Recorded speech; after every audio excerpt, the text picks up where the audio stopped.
That's right. That's right. Welcome to the bottom of the rabbit hole.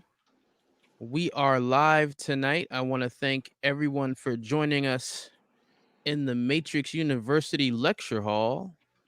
We've got a very, very special live stream session planned for you all tonight. So, once again, salute to you for taking the yellow pill and joining us. If you haven't already, make sure you subscribe to the channel, like the stream on the way in so that we can reach and touch as many Matrix fans, hardcore Matrix fans as possible.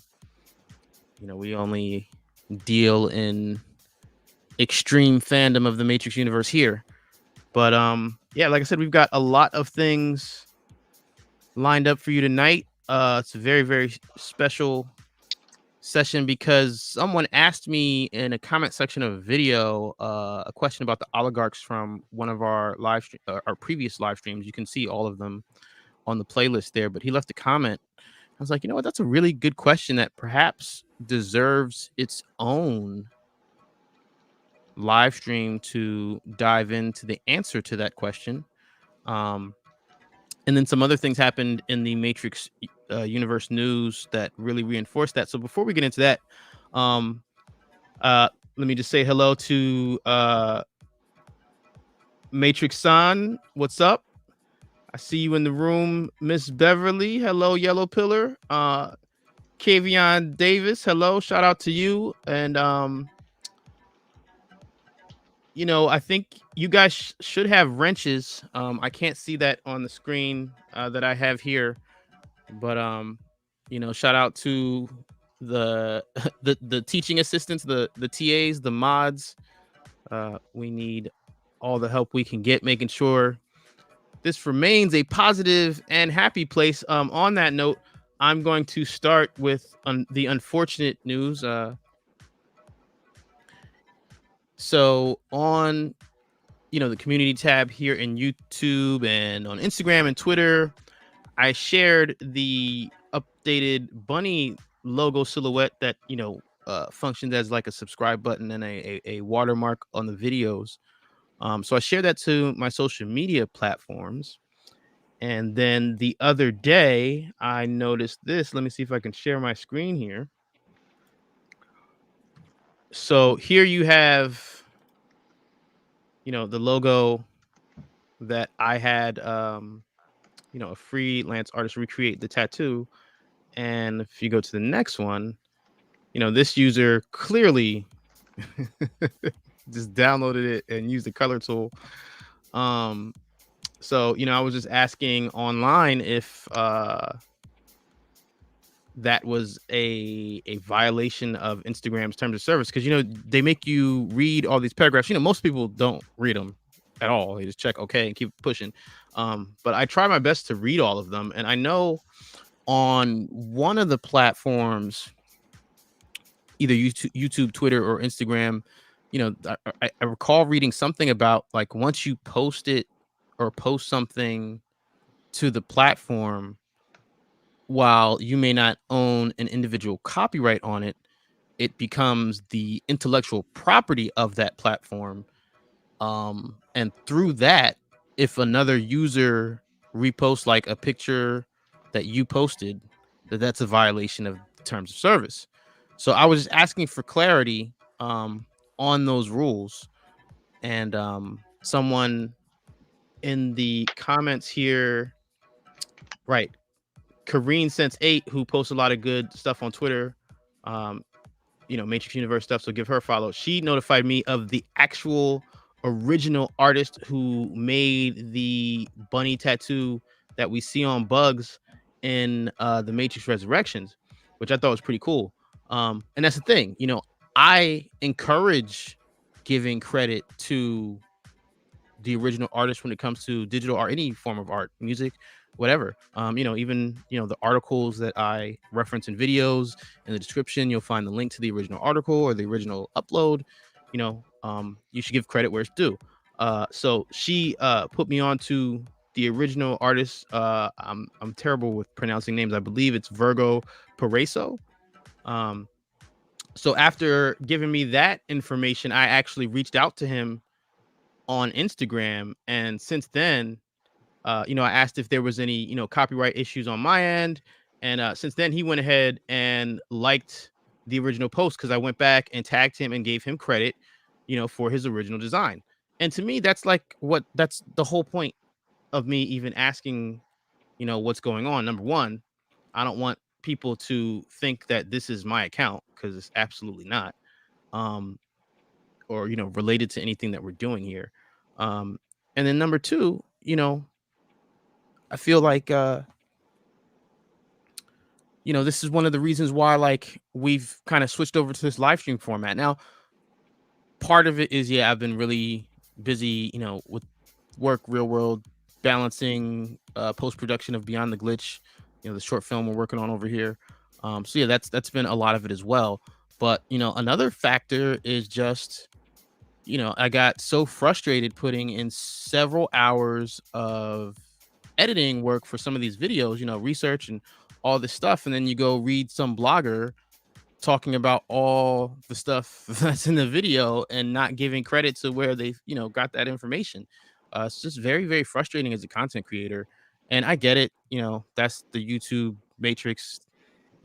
This is what it is. Everything's a quote unquote remix and all that fun stuff. But like I said, when you're a creator and you put in a lot of time and work, for me, just give a shout out, man. Is it that hard? I mean, big platforms like IGN and Film Theorist, they had no problem giving credit to this channel as a source. So if platforms and blogs and channels that are that big have no problem giving the shout out, why can't some of these other writers, bloggers, just be honest and shout it out? Like, what's the big deal?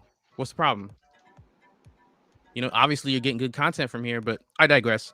Like I said, I don't like to focus on the negative. I want this to be a fun and happy experience for Matrix fans. So we're going to move on to some of the actual Matrix news that happened over the past week.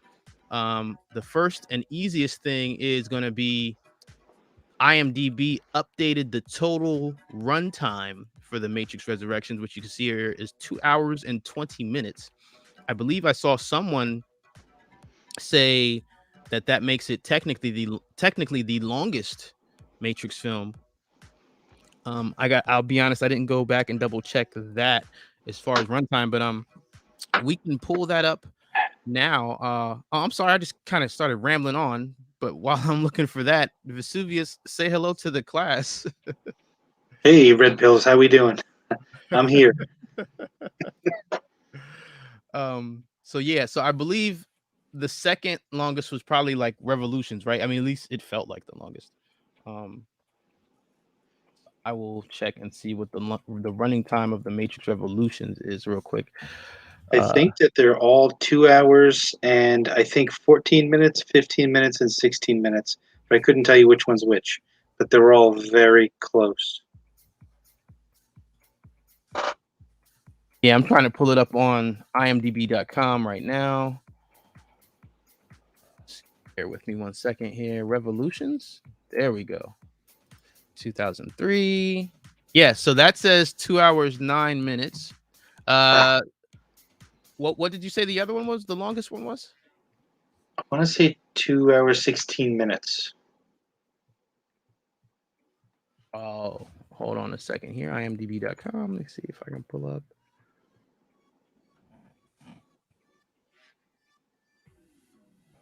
Matrix Reloaded. Okay, you're not far off the mark here at all. So the Matrix Reloaded is actually the longest coming in, or second longest now to the Matrix Resurrections. But as far as the original trilogy is concerned, the Matrix Reloaded pulls in at 2 hours and 18 minutes. Now, the funny thing is, to me, that actually speaks to the pacing issues of the Matrix Revolutions. Because if you sat me, as many times as I've seen all these films, if you sat me down and forced me to take a pop quiz, I would have definitely answered that the Matrix Revolutions was by far the longest.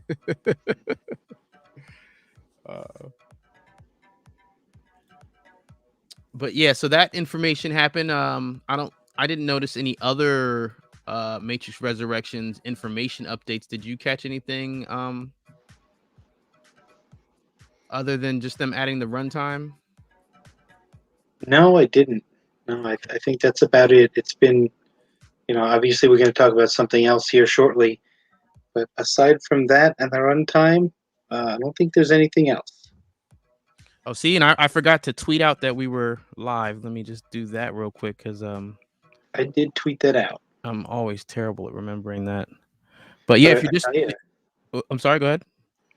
it's a good time to be a Matrix fan. We're getting a lot of cool fan edits. So somebody, I was just watching earlier, was in that Instagram chat that we're in. Somebody like spliced together a trailer with like a different cut of the White Rabbit song by Jefferson Airplane, and it's really good. It uses some of the TV spot. Well, yeah, the TV spot, the full trailer, and the two teasers that we got from the website, the Red Pill or Blue Pill. So they used like just about every frame from all four of those sources with a different cut of the song, and it was really good. So, in the spirit of giving credit, I'm actually going to look that up right now. Um, this particular one was posted on YouTube. Yeah, let me see. Let's see the YouTube. Burns review. Oh no, wait, no, that's a side by side. Okay, Yeah, so that side by side is getting a lot of love. yeah, that one's good too. So this one was posted on Instagram by Anti-Matrix 20. So it's a cool little trailer. It's about three and a half minutes or so. But hey, exciting time to be a Matrix fan. Yeah, I believe Lorenzo Dawkins may have been the poster. I could be wrong, but this may have been the poster that asked about what you meant about a statement you made about the oligarchs, I believe. But yeah, don't worry. The live stream will always be up. You can always go back and catch up and listen. Um, after we're done, I'll put it in the playlist there, so you won't be missing out on anything. But thank you for checking in, and thank you for the wonderful question. If that was in fact you, um, and right, since we're talking about fan art stuff, didn't you? How like where are you in your project? I mean, I know you're working on Beyond the Glitch as well with all of us, but didn't you have your own little short going? Yeah, so I had to do some re-recording. So years ago, back when the online game was still active, I was very active in the fandom. So part of that was writing stories. So I wrote a little side story, and it was through the perspective of one of the kids who isn't quite a potential, but wants to be friends with the potentials that the Oracle babysits. So Nice. it's through this little kid's perspective, and yeah, just it was kind of fun writing because I just remembered things from when I was a kid, and put some of those things in the story. So I had my daughter narrate it. So this will be her like voiceover debut project. Debut, yeah, very nice. Making it a family affair. Yeah. Uh, Well, I mean, it's something that she wants to do. So I was like, hey, I got this. I've been mm, wanting to do something with it. I kind of like the story. It's kind of sweet. So we did some re-recording last week. We had a long weekend trip, so I haven't gotten back into it yet, but shouldn't be much longer now, and I'll be putting that out. yeah, it's crazy. You would think that the audio editing is the easiest part, but actually it's a lot of work, man. I don't think people understand how much work goes into that. Um, so let's start with the or move on to rather the Yahya Abdul-Mateen, the second article that came out last week. Um, and I'm glad that we didn't rush into talking about it because we got a chance to, put all the stuff together for tonight's show. But here is the article. Is my screen still being shared? Okay.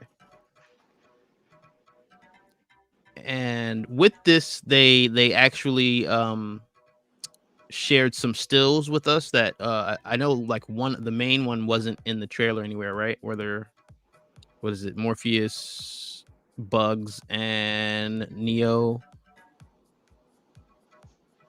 Yeah, just kind of standing around. Yeah, Yeah, I that couldn't one tell. I seemed to couldn't be. tell where they were. Were they in like a library? Like what was that? It looks like they're in like a theater, but the theater is like a stage. So we see it before. We've seen it before where the Matrix movie is getting projected onto what looks like a sheet, but it's getting like cut down the middle. So I think it's there. Yeah, I'm jumping in the Discord. I mean, I have it. I mean, I reposted it, but I don't know where the file is. I'm just gonna jump in the Discord and grab that version so I can show it to everybody.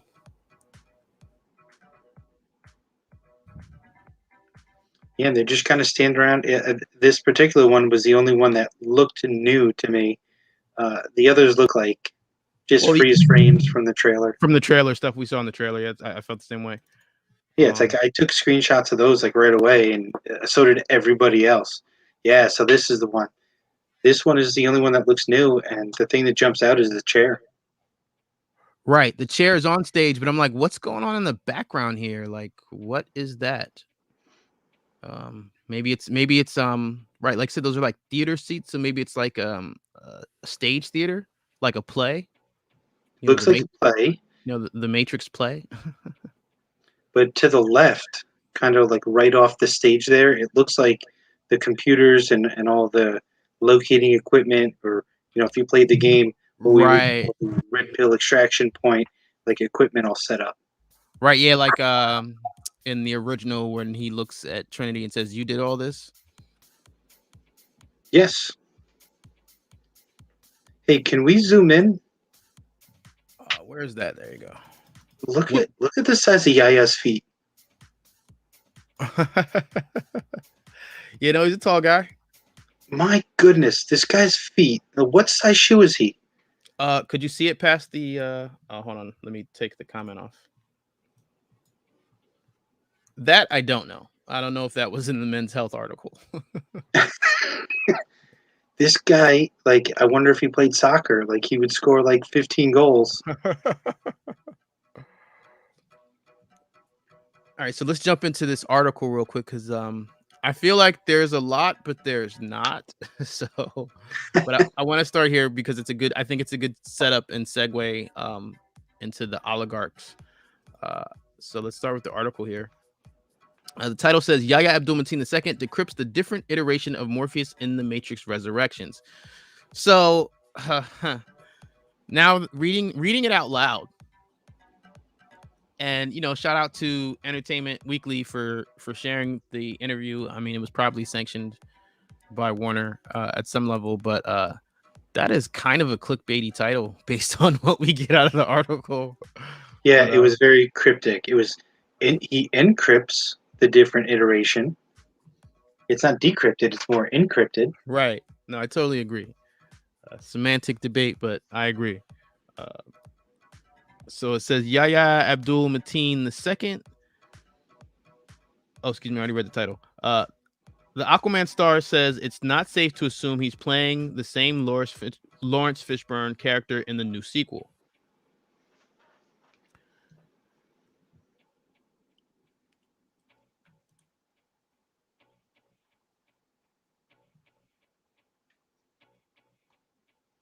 Okay, so let's just jump here because all that stuff's not important. It says at the end of 2019, he auditioned for The Matrix Resurrections, the fourth installment of the Matrix films. The character he was up for was Morpheus. Abdul-Mateen couldn't wrap his head around how it was going to work. How was he going to replace Lawrence Fishburne as the prognosticating paragon of bullet dodging in the Wachowski sci-fi trilogy? Yeah, say that 3 times fast. The slick inner tour guide with the deep tenor voice who leads the Matrix. Fishburne is, after all, as integral a piece of the puzzle box franchise as Reeves or Carrie-Anne Moss, both of whom are returning in Resurrections, directed solo by Lana Wachowski. But in 2020, Fishburne mentioned in an interview with New York Magazine that he had not been invited back for the sequel, yet wished the cast well. For his part, Abdul-Mateen has nothing but respect for Fishburne's performance and had no interest in replacing it, in replicating it. Lawrence already did what had to be done, he says. I think what the script provided was a new narrative and some new opportunities that did make room within the Matrix universe for a new Morpheus. The last time we saw Neo's mentor on screen, he was celebrating the end of the man-machine war in 2003's The Matrix Revolutions. Neo had defeated Hugo Weaving's Agent Smith before sacrificing his body to the bots. Morpheus would later return in the Matrix video game, and that's the Matrix Online specifically, because there's 3 Matrix video games.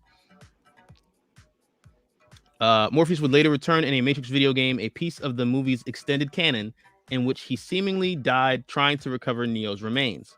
Abdul-Mateen denies that the game impacted his performance, admitting he'd be BSing if he said otherwise.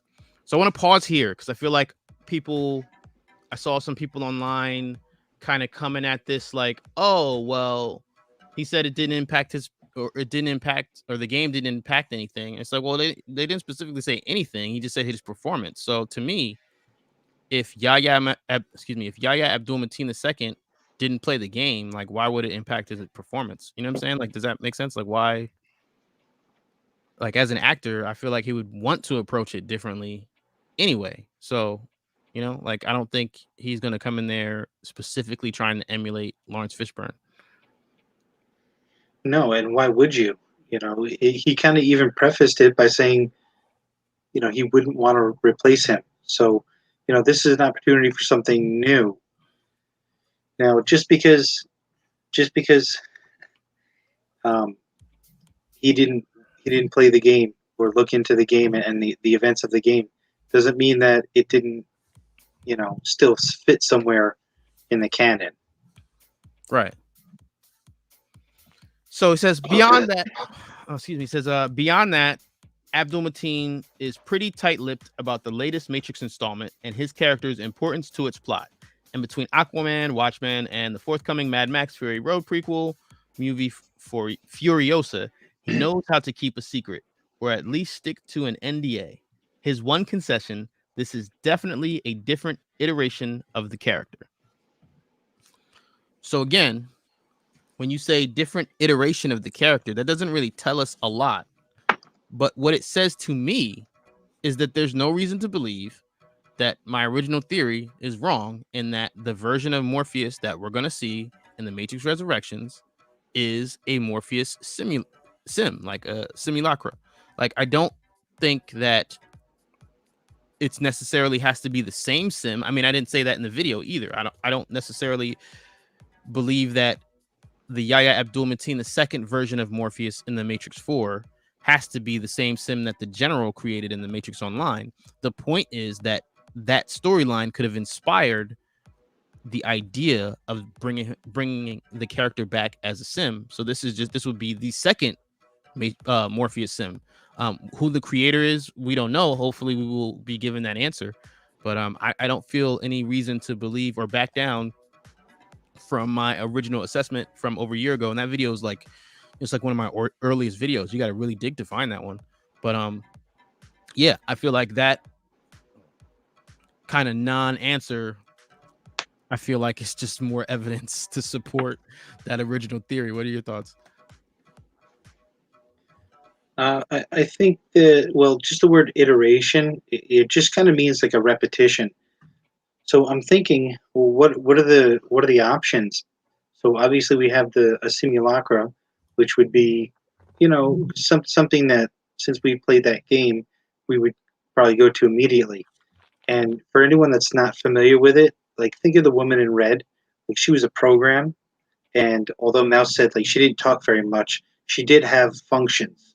So since a lot of these programs are artificial intelligence, the Morpheus simulacrum that was introduced in the game was actually programmed with Morpheus's memories.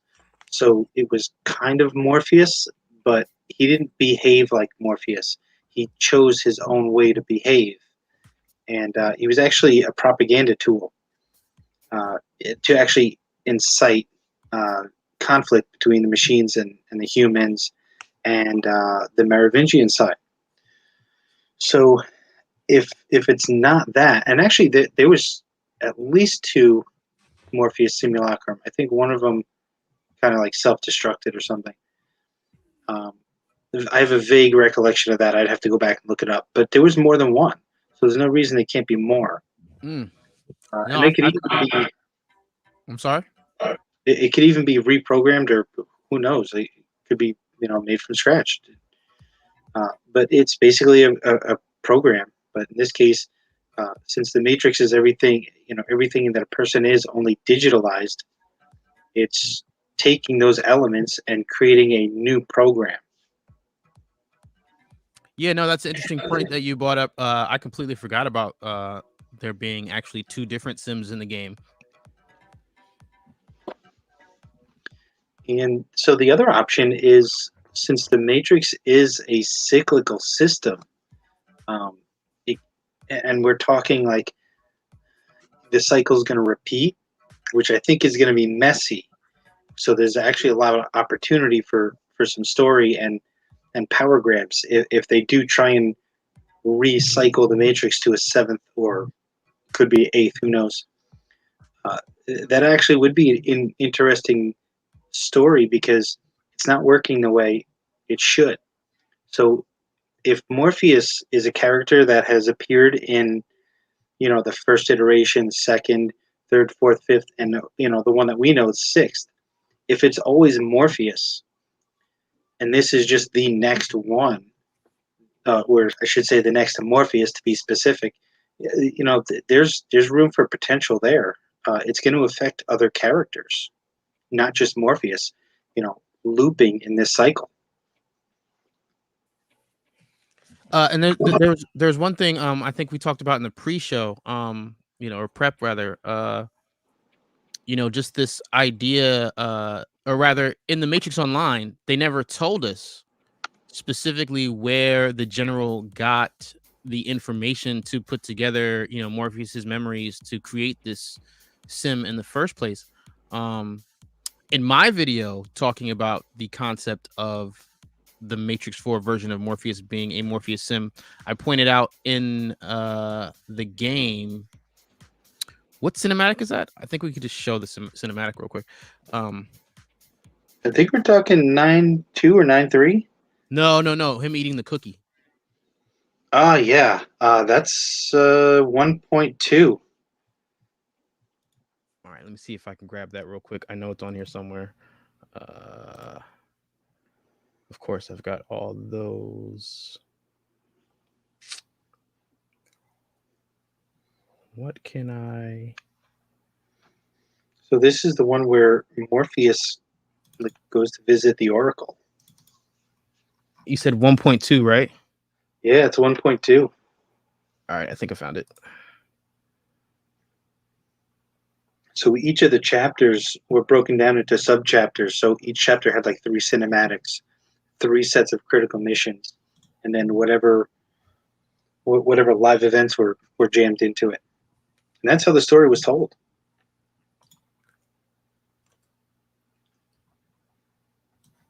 All right, can you see that on your screen? Yeah. Okay, let's go.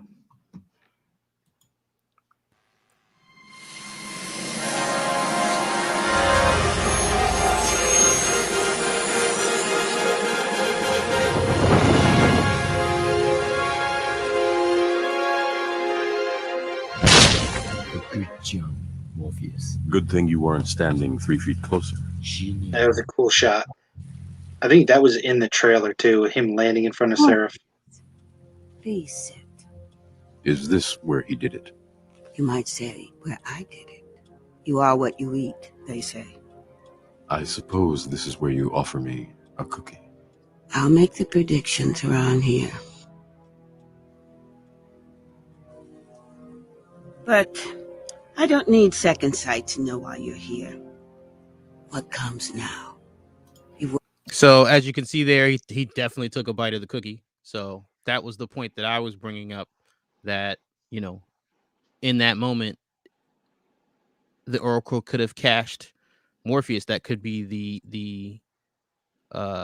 technique The used. save point? Yeah, the save point, basically, to get the information that was later used to create one of these versions of Morpheus Sim. But that's just my theory. We might as well finish the cinematic while we're here. You've worked all your life for this. You found a savior, trained him, guided him, and he did the impossible. The thing you dared dream of when so many would not, could not. I thought we could win this war, or lose it. If we won, yes, millions would die in their pods. But our days and years would be spent saving those we could and reclaiming the surface. Instead, we have peace. Neo found a way to save them all. Why won't they give up his remains? They say they haven't recycled them. They belong in Zion, in a holy place. He saved us. He saved them. He saved the Matrix. Sounds like you found your purpose. But is it right? Will I be successful? One doesn't necessarily go with the other, does it?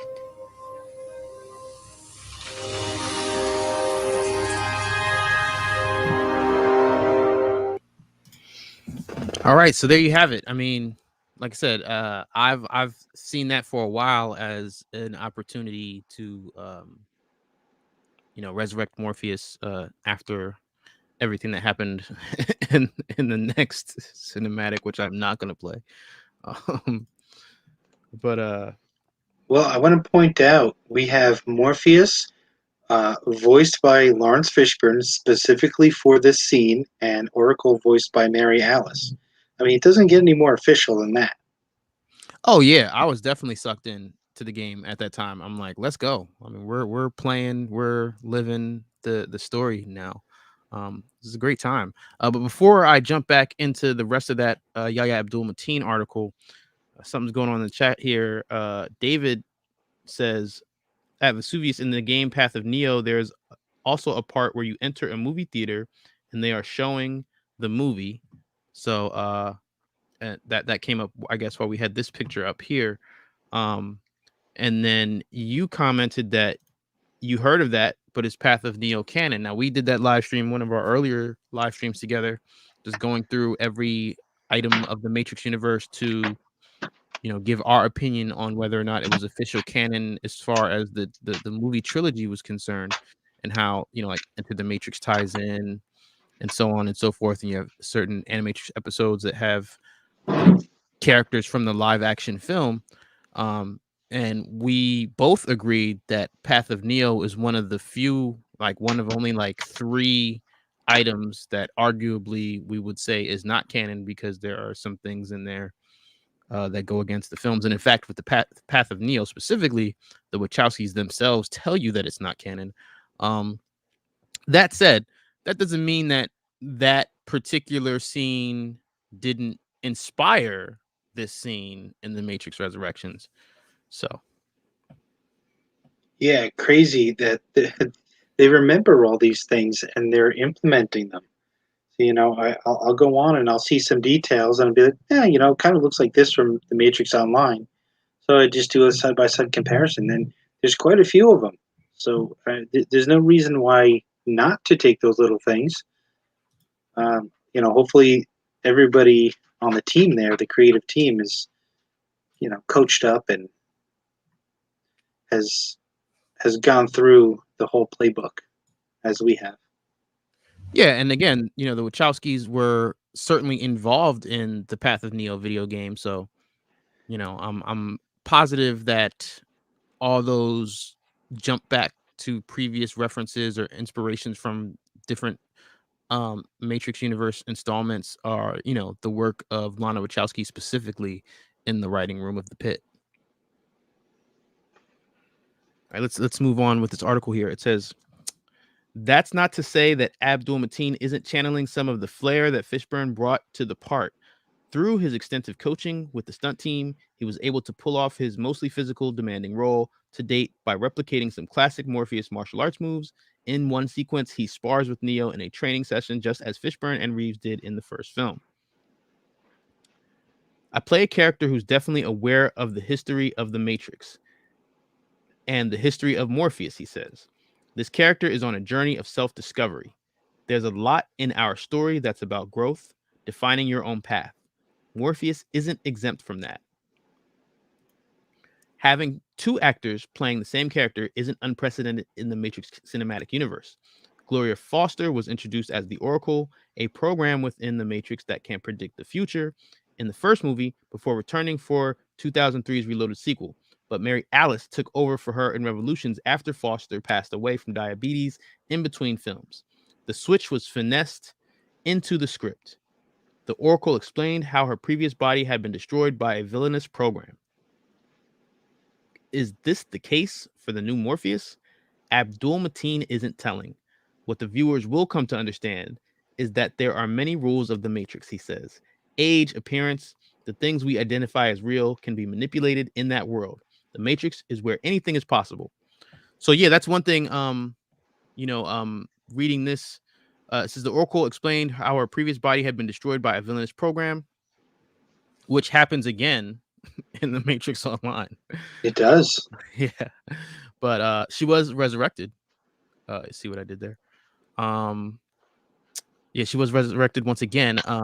But I would so much love for there to be an assassin reference as far as Morpheus's death in the Matrix Resurrections. I mean, that would just make my day in many ways. Well, we'll probably see the mask like floating in the water or something. near a garbage ship. Exactly. Is there any garbage in the trailer? I haven't even been looking for garbage. One man's trash is another man's treasure. All right. So it says here, is this the case for the new Morpheus? Abdul-Mateen isn't telling. What the viewers will come to understand is that there are many rules of the Matrix. I read that already. It says, despite, let me scroll that down. It says, despite the high concepts and skiffy jargon, Abdul-Mateen considers Resurrections to be the most grounded of all his sci-fi roles. Between new characters, including ones played by Jessica Henwick, Neil Patrick Harris, Priyanka Chopra, and Jonathan Groff, as well as the return of Jada Pinkett Smith's Niobe, this ensemble has a lot to say about the world we're living in now. In that first film 2 decades ago, the Wachowskis offered a warning about what the future might become. Abdul-Mateen suggests we may have become that future. While Resurrection still points to those dangers, he adds, our film is so much more driven by the hope of what the world can be that it grounds it all in reality. Everybody's so plugged in these days, I think for a lot of reasons, it'll be a mind trip. So yeah, that was everything Yahya Abdul-Mateen II had to say about the Matrix Resurrections, everything staying within the rules of the non-disclosure agreement that they all signed. But like I said, I definitely feel as though, even though he didn't say a lot, I feel as though he didn't say anything to make me back down from my thoughts of who he's going to play or what version of Morpheus he might play in the Matrix Resurrections. Again, I don't think that there's any reason to believe that this sim version is created by the general, and this is just my speculation, conjecture, whatever. None of this is confirmed. Obviously, he did not confirm it in this article, but what he also did was not give us any reason to not believe that that's what's happening. So I'm going to stand by my original decision or my original guess, my original opinion, my original assessment, and assume that he is not playing Morpheus's son. He's not playing his little brother, that he's playing a mechanized or simulated version. And who his creator was this round, I think, is the real mystery. He's not playing Morpheus's little brother, Mikey? Mikey likes it. Well, and we all know King Vader is Morpheus's son, so there's that. Shout out. Yeah, that was a pretty darn good show. Yeah, shout out to the Matrix fan films out there that already exist. There's definitely some good ones that we've seen, and I do have a playlist of some of the ones that I came across that I thought were really well done. And there are more, I see more and more suggested by the algorithm all the time. So I'm looking forward to resurrecting some of that energy. What were Can you gonna say? we talk spoilers? Always. Spoiler Okay. alert. Go ahead. Now, I'll preface the spoiler with this. We have heard at least 3 different leaks for the entire movie, the entire plot. It was World of Geekdom. Then there was somebody during the World of Geekdom live named Superman that was in our chats, right? And then I read something that was shared on Discord, and I can't remember the source for that. But I will say that they gave a lot of information. Some of it contradicts, and not everything is, I guess, as what I thought it was going to be when I saw the trailer. So I don't know if the leaks are like really accurate, because obviously they're going through a filter. There's somebody else is interpreting them and then giving them to us.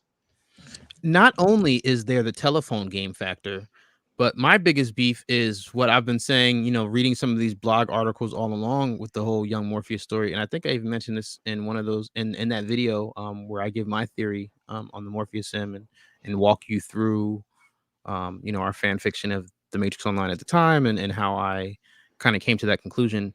But yeah, my thing is, like I said, there's a telephone game factor. All these leaks are saying, well, I didn't see it. My friend saw it and then told me about it. And then the second half of that, or rather the first half, is that, if you didn't play the Matrix Online and you're seeing these references play out, while from an entertainment perspective, the film, I'm sure, is wonderful as a standalone, you don't get all the references. So trying to then explain those references that you have no idea what you're talking about, I mean, you know what I mean? Like, it's just going to be a lot of confusion. And I've seen it play out in articles, and that's why I'm standing by my original opinion, because we were there and I definitely have seen signs of some heavy MXO influence, which is just awesome for me as a fan. I think that that was part of what sucked me in to paying that monthly subscription and reading all the comics, and just at the time that was not a thing yet, having these different installments of media connect to the actual film trilogy. And I just had so much fun with it. And that's one of the reasons why, I created this channel while we're doing these live streams, because I know that there are some fans who are just as passionate or even maybe more passionate than I am about this series, but they didn't get to experience that stuff. And, I want people to have access to that information and access to those storylines and be able to follow all those references. So yeah, so once again, thank you all for being here. It's always fun for me to relive all this stuff in my head and talk here with Vesuvius. And in fact, I'm gonna stop and just thank you personally, because at this point I feel like it's like we're like road dogs, like partners in crime with this thing. Yeah, man, But love doing it. yeah, Love talking about it. so much fun. But yeah, let's go on, because I feel like that article, even though Yahya Abdul-Mateen II did not confirm or deny the Morpheus sim, I feel like it was a good segue to explain the Morpheus sim for this live stream. Because like I said, when I saw that question about the oligarchs, and it's a big question. I mean, I see it all the time. Like I said, people weren't there to experience it themselves, but even when you were there, like in real time, it was like really confusing. I don't know how you felt about it, but I was like, what's going on? Yeah, I was confused. I did want to drop a spoiler though before we get too far on. Can I do that now? Yeah, by all means. Spoiler alert, let's go. Okay, so I had heard, I think it was from Geekdom, that Neo creates the Morpheus simulacrum in Matrix 4. Okay. And I don't recall any details about it, and somehow he's an agent, and then Bugs I don't know, gives him a red pill or Wakes them up converts. somehow, yeah, like makes Yeah, them something like aware. that. You know, like Indiana Jones 2 when he drinks the blood, and then Short Round Yeah. wakes him up. You know. Oh, the Temple of Doom. That's a throwback, boy. Yeah, Short Round. So, and then I think that he mentioned that was the part in the trailer where they're running from the other two agents in the hallway, and she's like, you know, doing the wall jumps and all that stuff. And that's why Morpheus is dressed up in a suit like the agents. So he's got those glasses on. I think those glasses are very curious. But Now, yeah, so that's it. Who knows? Now, the other thing that I heard was there's no agents in this iteration of the Matrix. Obviously, that's not so. right, because even if we're going to say that we don't know specifically what the Jonathan Groff character is playing, you have Daniel Bernhardt, which I'm pretty sure somewhere they confirm that he's yeah, I'm pretty sure he himself confirmed that he's playing the same character, which Yes. is an agent. So, and this is what I mean. This is why I don't go so hard with every little somebody on the internet saying, "Oh, I got a spoiler for Matrix 4." Like, you know, like there's stuff that, for example, the example you just gave was a perfect example of something that we can confirm is not true. So that stuff's going to be out there, and you know, it's unfortunate. You know, some people just want the views or the clicks or to get some attention any way possible. And again, like I said, there's also sometimes general confusion. There's a lot going on in the Matrix universe, and I think there, you know, more often than not, it might not even be malicious or, you know, something to just try to clickbait people. I think more often than not, they just don't know what they're talking about. Yeah, it could be. So what were we seeing before? I think I was just transitioning from Oligarchs. Morpheus Sim to the Oligarch storyline, which I think is the meat and potatoes of tonight's Matrix University lecture session, because like I said, I don't feel like we talked about it in the original Matrix 4 podcast, you, me, and Star Shore. So we did cover every Matrix online, you know, major plot point. So we talked about the oligarchs, but you know, the question I saw, I just still feel like there's no real like in-depth conversation about who they were and where they came from. So I thought, you know, the Morpheus sim would be a good transition to that, and I'm going to show you why in just a moment here. Well, because yeah, that was going to be the surprise, but we already showed cinematic 1.2. So what we're going to do now is show you the cinematics that feature oligarchs, and again, you can see all of the cinematics are up on my channel. I strung them all together to kind of make a a Matrix online movie, if you will. It's just the cinematics back to back, and then you know, for the last ones when the budget was, you know, cut to shreds, and it was that skeleton Rarebit only crew where he was doing everything by himself. Shout out to Rarebit for keeping the game alive for us. But yeah, the cinematics that he did that look a lot like his webcomic series that he's got going now, the Supermassive Black Hole. Like every time I see his pictures on Twitter or Instagram, I like it just because it brings me back to the cinematics that he created, because you know, you can see his artistic signature, his style. And to me, that's always a sign of a good artist, is like when you can just look at an image and be like, oh, that's Rarebit, you know? Yeah. Yeah, but I digress. What was it? What was I saying? I'm like going on all these tangents. Oligarch cinematics. Right, the cinematics. Thank you. Yeah. So in that, towards the end there, the Rarebit cinematics, I believe, start right after the Oligarch storyline. But yeah, and the one that I posted, you know, I just threw music behind it, original music on it, just so it wasn't dead air. Which is what we got in the Matrix Online while we were playing. Yeah, and I think it was like a GIF format, and it was like, I think one of them was like 6 minutes long, and it was just black and white, no sound, no voiceover, no music, nothing, and it was a GIF file. Hold on real quick. We got a question here. Stephanie asks, what were the leaks actually? So the leaks we were talking about is I believe the World of Geekdom has a couple videos up And when the first one came out, Vesuvius and I did a couple of live streams just talking about the information that was quote unquote leaked at that time. Now, he's always been honest about, he didn't see it himself, but that someone else saw it and told him the details. The most recent video we didn't cover because, or at least for me, I felt like, once again, it's the telephone game factor, but also the one before was just like an audio file, but this last one was he just like did a video talking about it. So I didn't want to show the video for the same reason that I was asking about the Instagram terms of service, because I'm pretty sure, if we would have just showed that video straight up, that might have been a violation of YouTube's rules. So I don't want to run into any problems. So that's why we didn't cover that, because of the format that he shared that information with. But yeah, again, none of it's confirmed. Like, we're not saying that his leaks are 100% legit. It's just that I felt like, consistent enough that it was worthy of conversation. But let's get into these cinematics here. I'm still sharing the screen. Let me find them real quick here. Okay. So this is chapter 9.1.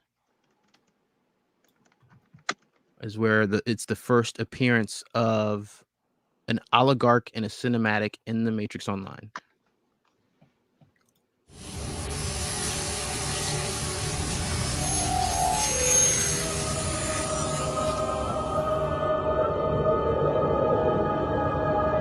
The door to nowhere.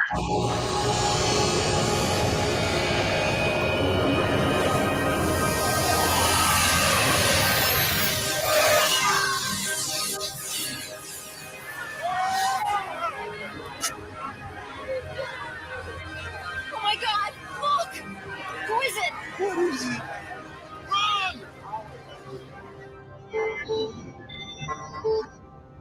Run! The agents are tracking him. You know why I like that shot? Terminator.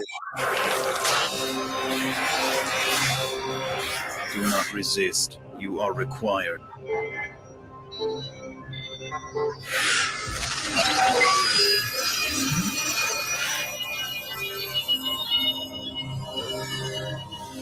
Got his hand raised like Neo.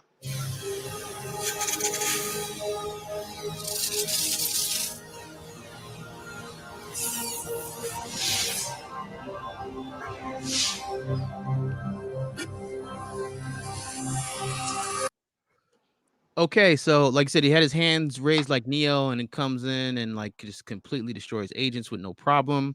But explain the door to nowhere real quick, because I heard you mention that, and I know people who didn't play have no idea what you're talking about. Yeah, it's a landmark in the city, a popular area that people used to play, and everybody always speculated as to what this door was for and who was going to come through it. And obviously, it was like, oh, Neo's going to come through the door, at the end of chapter 1, and nobody ever came through that door.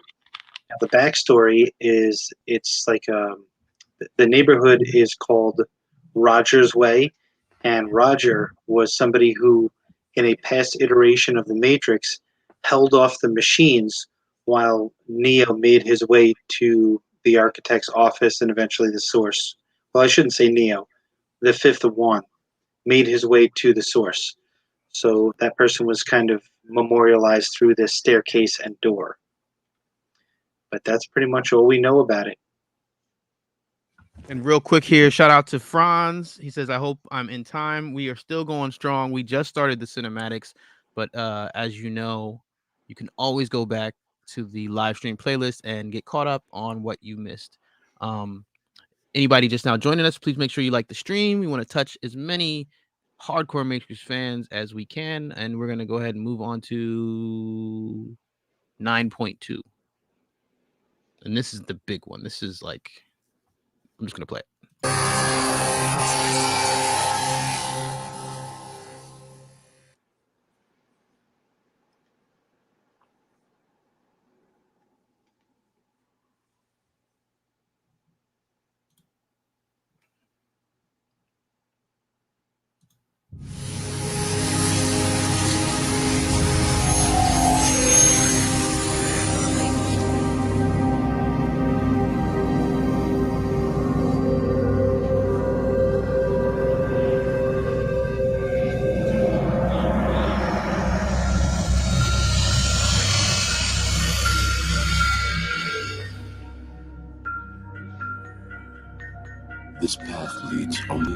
defeat, fool.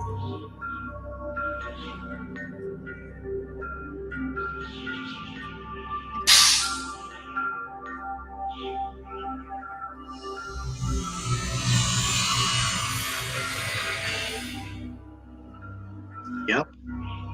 A program cobbled together from memories of a man. Pathetic.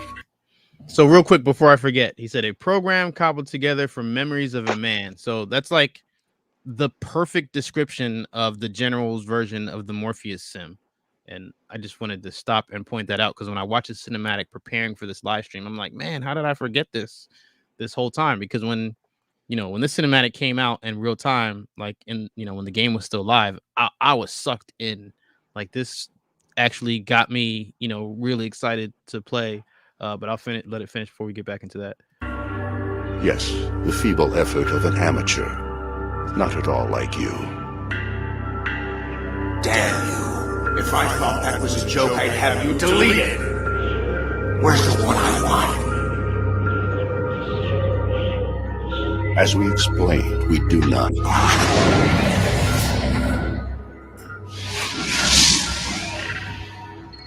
Bold, but foolish.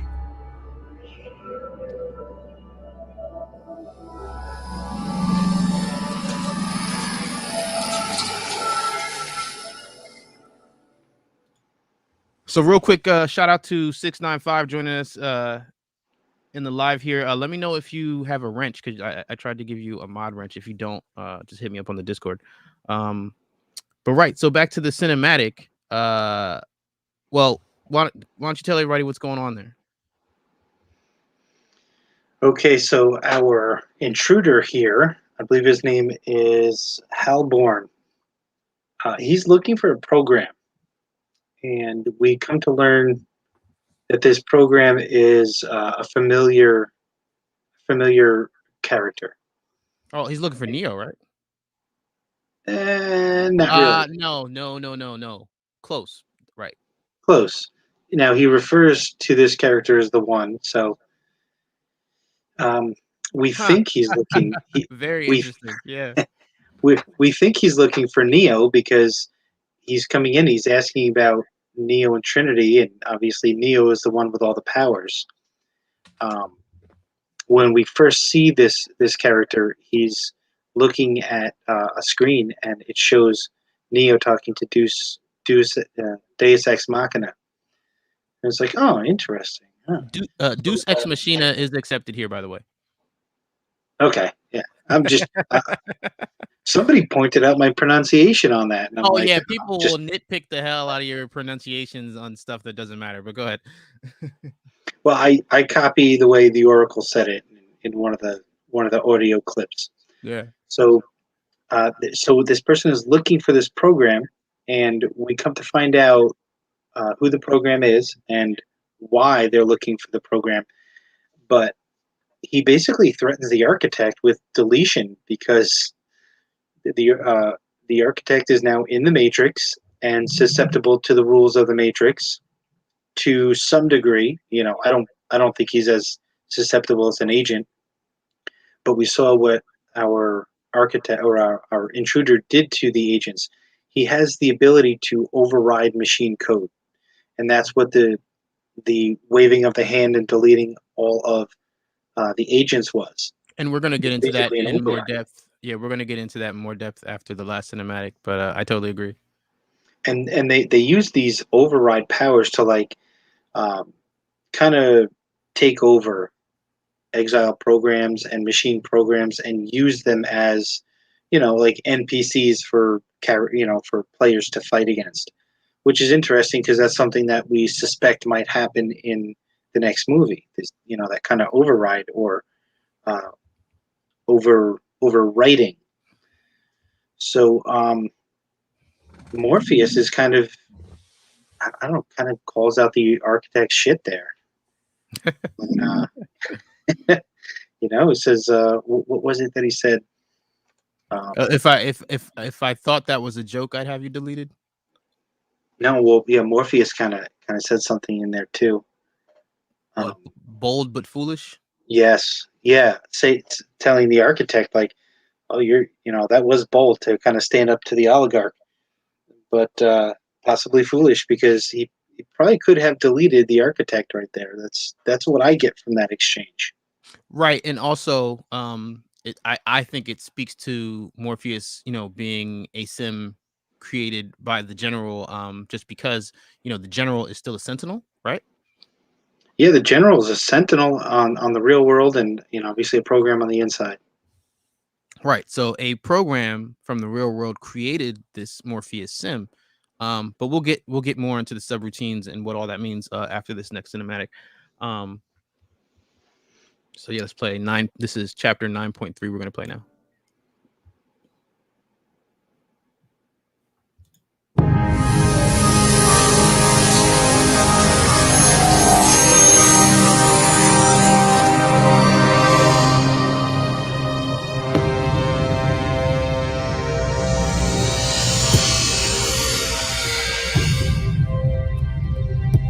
You!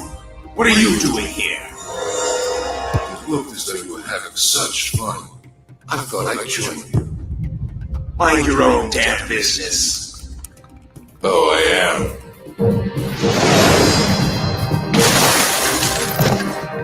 Haven't found what you're after, huh?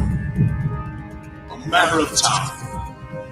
It seems we're in a competition then.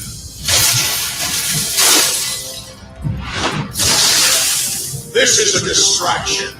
Enough.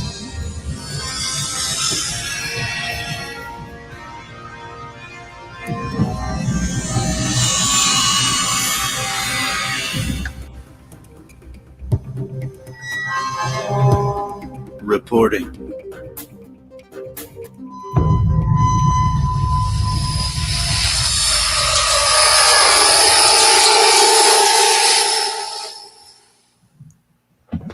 All right, so that's the last cinematic with the oligarchs. Did you want to explain what was happening there real quick? So this program that Halborn is looking for is very highly sought after now that the jury's out and everybody knows that this program exists. And I'll get into the program later. But so this other person comes in, Carline, another intruder or another oligarch, and also wants the same program and makes a deal with the machines. Says, I will get rid of Halborn in exchange for their program. Of course, they don't want to give up the program, but that's what he's trying to kind of brokering for. Now, everyone's just trying to get close enough to the program to steal it. But I don't know. When do you want to get into what it is? So hold on for a second. So first I'm just going to read quick this summary of Halborn. It says Halborn is a member of a secretive organization known as the Oligarchs, appeared inside the Matrix as a glowing wireframe figure. Attacks against him proved futile due to his tremendous level of system access, enabling him issue override codes, which we talked about, altering the physics of the simulation and seizing control of all software active around him. The machines correctly identified him to be a free-born human, but remained uniformed as to his true nature and motives. He has become fascinated with Zion and the two recurring humans that are intriguingly connected to it, Neo and Trinity. His investigations have brought him into a conflict with his rival oligarch, Carline, and that's what we just saw, is them arguing. The Merovingian supports him, while the Zionites support Carline are against him. The Oracle's decision to refuse him access to the files he sought led to her deletion. So we talked about the Oracle being deleted before, and the Merovingian has no problem trying to get rid of her. Yeah, obviously he wants revenge on the Oracle, but particularly wants her power, and I don't believe he acquires that. No, during this. no. I would say that he was one of the most powerful characters, if not arguably the most powerful character in the Matrix Online, but he did not get the power of her eyes. No. Merovingian? Yes. Yeah, absolutely. Just out of sheer cunning and yeah, cunning. I would say he's just always was able to take advantage of any situation. And real quick here, I just want to give this summary of Carline, which is much shorter. It says Carline is a member of the secretive organization of freeborn humans known as the Oligarchs. He is a glowing figure that appeared in the Matrix sometime after Halborn, who the machines claim to be a freeborn human. He is against Halborn and is working for the resistance. So that's the part that you mentioned.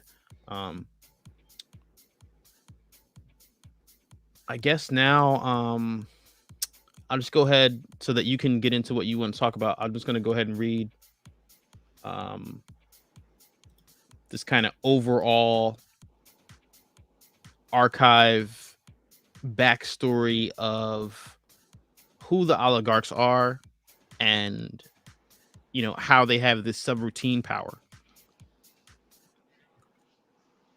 So the Oligarch backstory goes like this.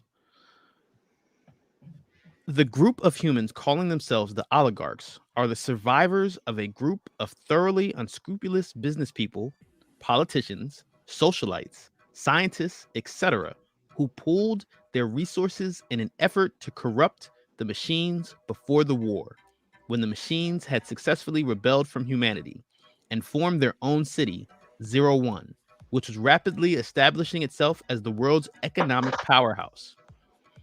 So, you know, I know that we had talked about the Oligarchs potentially being machine sympathizers, and we'll get to where that comes from in a little bit here. But the actual answer is in those first couple of sentences, that basically once they saw the top, remember how I made that Elon Musk reference? Yes. I mean, that's what these guys, I mean, they weren't all Elon Musk. Like I said, they were business people, politicians, socialites, scientists, but they saw the tide turning and they said, okay, let's try to reverse engineer or hack this thing now and see if we can take control, because they knew that that was going to be the winning force at the end of the conflict. What were you going to say? Yeah, basically, you know, kind of undermine the human race there. Yeah, that's what I'm saying. They tried to make a power play. Like, oh, well, if we control the AI, then we control the world. It goes on to say the Oligarchs saw the way the wind was blowing, but they also saw that the new machine civilization, while extremely efficient, still retained some vestiges of the systems of control originally placed on their programming by their human creators. So it's like, oh, they found the failsafe or the back door, or however you want to word that. Yeah, very sneaky. Deep twist too, because you kind of figure once the AI gets to a certain level, it's gonna patch those errors. But somebody figured it out, and I mean, it was a long-term play. It goes on to say, furthermore, they saw the machines, while extremely efficient and flawlessly calculating, lacked a true sense of purpose and were, in many ways, quite naive. The Oligarchs secretly contacted the machines and, to establish trust, revealed how to remove some of the original human control systems in their programming. The machines, finding this information to be accurate, took the Oligarchs at their word and began allowing the Oligarchs to give programming, engineering, business, military, and above all, political advice, all of which seemed to serve the machines well in continuing to build 01 into the world's preeminent superpower. So that's where the whole machine sympathizers assumption comes from, I think. Is that part of the story? I think it's like, you know, once again, telephone game or misinterpretation. But in actuality, while they were helping the machines, it was with an ulterior it was with ulterior intentions. It was with an ulterior motive. You know, what they were just trying to do was gain the trust. It wasn't that they were actual sympathizers. They wanted to get on their good side so that they could fully execute this power play. Well, I thought that the machine sympathizers always came from the Second Renaissance, when you have people protesting on behalf of the machines, and I thought that was where that theory came from.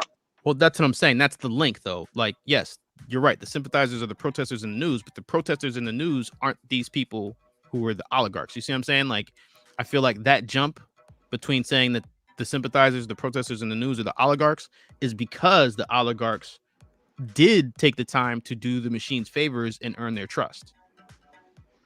So if they're taking programming from the oligarchs, they could be just installing new measures of control. Well, that's the part we're going to get to. So moving on, it says the machines came to rely on the oligarchs for guidance in certain areas, particularly in dealing with humans.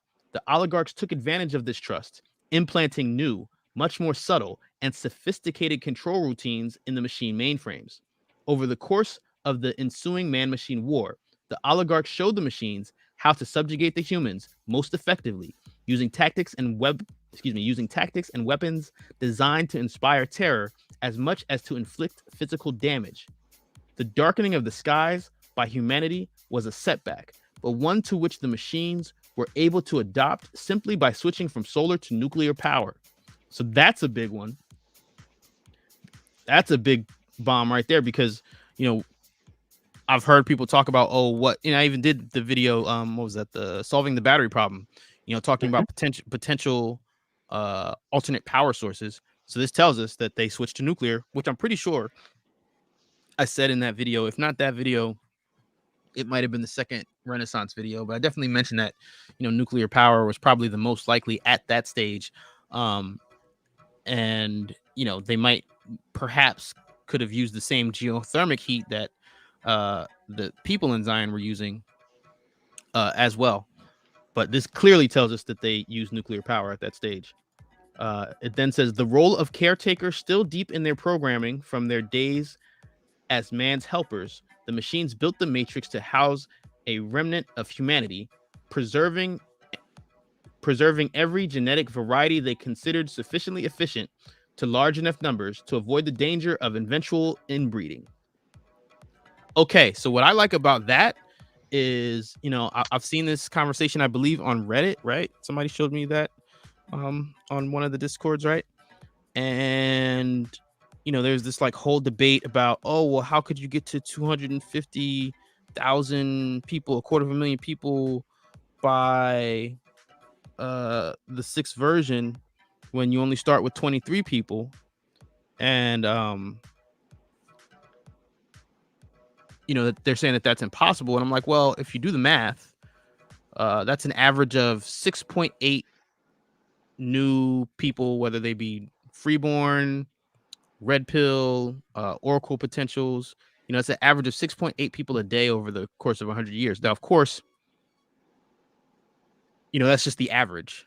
So whether it's front loaded or back loaded can be argued. I would say backloaded based on the Morpheus line that since Neo came out, we've seen more minds freed in the past 6 months than the past 6 years. So that would suggest to me that, in the past 6 years altogether, business was booming. They got a lot of people coming in. Also, even though everybody doesn't agree with Morpheus and Neo being the one, they're still trying to run a military operation here, so they got to recruit an army. So I would imagine that the other ships are actively pulling people out. But either way, this specifically says that they were genetically engineered to avoid inbreeding problems. So, there you go. Genetically engineered. Right. They could have turned up the fertility on everybody, Yeah. Oh, well, that's cool. I feel like I read this, but a long time ago, maybe well before we did that, the original Matrix 4 podcast. Because some of it sounds familiar, but the details, no, not so much. And that's what I'm saying. There's all kinds of nuggets in this summary, man.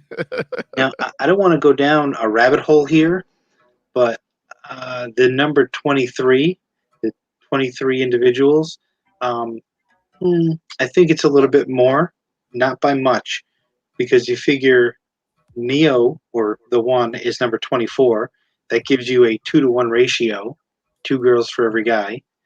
And what are they going to do? Invade the Nebuchadnezzar and kill Morpheus, but leave Neo? So Morpheus and the operator on board are probably still alive. they're gonna let that Nebuchadnezzar go so that the one can go back to Zion and rebuild. You know what I mean? Or get those 23 people out of the Matrix. Yeah, no, I was always under the impression that when he says that you get to pick them. You know what I mean? I guess I never put too much thought into whether or not I guess I naturally assumed that a ship would go get them, but I guess really, if you want to get into it, I mean, they could have been delivered by the machines as well. That's That's possible. true. That's true. Yeah, but wouldn't you need Neo to rebuild? Plus, it satisfies my theory on the 2 girls for every guy. Well, no, doesn't he say that the one like dies? You know what I'm saying? So, like I said, I think he's freed the first of us. Yeah, I believe that he's part of the rebuilding process, reproduction included. Yeah, and here's the other thing. So the previous one has the previous ones we're talking about specifically though, because Neo would probably have a problem with that 2-to-1 ratio. Yeah, he might step back just out of his love for Trinity. Yeah, that's what I'm saying. But does that mean that in the so in our trilogy we possibly have some offspring or a lineage of the one? Like, how come that's not addressed? Yeah, no, that's what I'm saying. Again, this is why we need a series. Not everybody. Well, and this was my point in debunking or counter arguing that whole you can't have 250 people or 250,000 people in 100 years. And this is before I even knew about the machines designing people to not have the same inbreeding problems. The variable is we don't know how many people took the red pill. We don't know how many oracle potentials there were over the course of 100 years. So with that variable, who knows how many are descendants of the previous one, and who knows how many people we actually have, because without that number, you can't do the math. That's why I just did the overall math of what it would take to reach that number in 100 years. And I came up with 6.8 people a day in average over a century. Yeah, and I would say it's more likely front loaded, because from the time that Neo is freed to the time when, well, I would say from the end of the first movie to the start of Reloaded, and Reloaded, you only got 3 days before Zion's destroyed. That's 6 months. Even if they got, they freed more minds in 6 months than in 6 years, in that 6 months that they're not going to have new babies. So, I mean, they're going to have more heads. Why wouldn't they have new babies?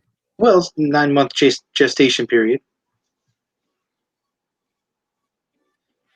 Now, they might have closer to the number of 250,000 for their Sentinels to kill because they freed so many people. But,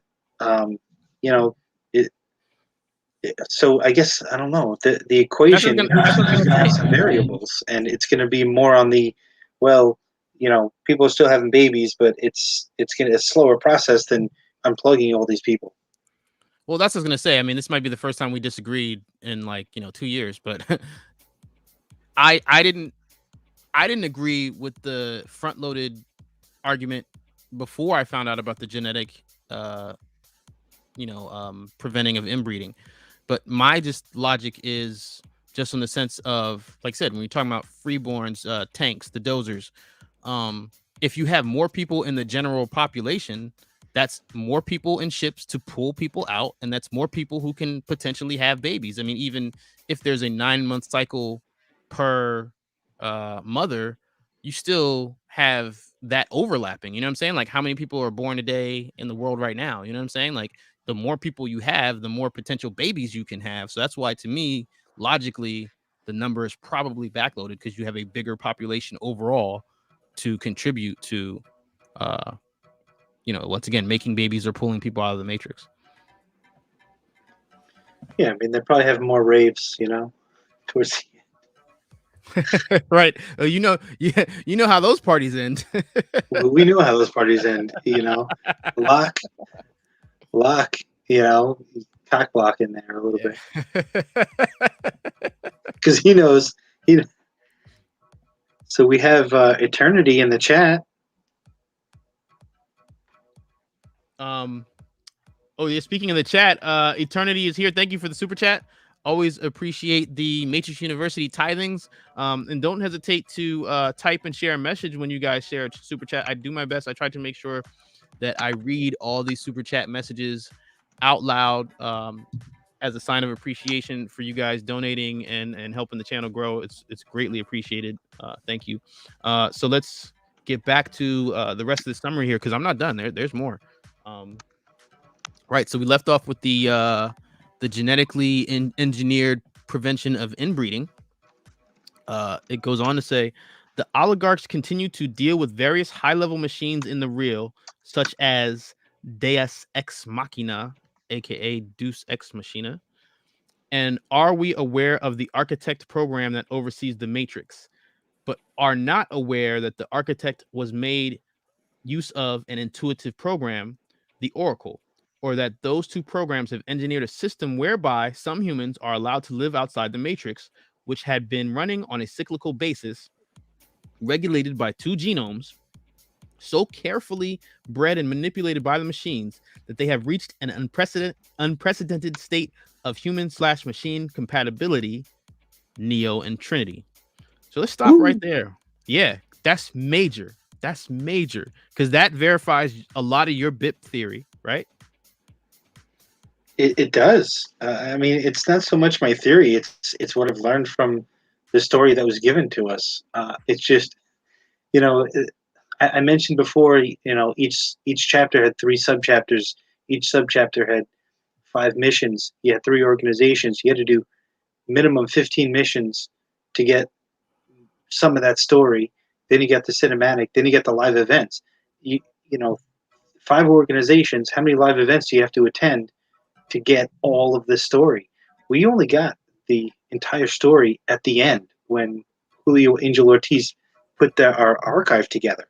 So I'm going back and I'm like learning all this stuff like over a decade after the game ended, and I'm like, mind kind of blown. Yeah, no, that's what I'm saying. This is a very, very special session here. I think this is a big one. We're dropping a lot of nuggets tonight. So speaking of, so back to explaining who the oligarchs are. The cinematics that we saw, Halborn is investigating, and they don't know about Zion is basically what this is saying. So when he finds out about Zion, and more specifically Neo and Trinity, that's the scene that we see where he jumps down and or rather teleports in, and the Morpheus sim and the architect are standing there, which is one of my favorite shots from the game, even though it's black and white. So that's what that conversation is about. He's like, what's up? What's this whole well, right. He's specifically looking for Trinity. We're going to get more into that. But that's the conversation that he's having with the architect, basically. All right, I know about Zion. I know about all the stuff you guys been doing. I want access to whatever this hybrid situation you guys have engineered. And that's the validation for me here. It says unprecedented state of human machine compatibility. So they didn't use the word hybrid, but to me, that verifies a lot of what I was saying in the Holy Trinity video. So yeah, man, a lot of information in this one, and for the two of us, I feel like a lot of validation and some very important theories that we've been sharing over the years here. Real quick before we move on, I saw a question. Right, Beverly says, so what of the older ones, they get recycled? I believe what we just talked about.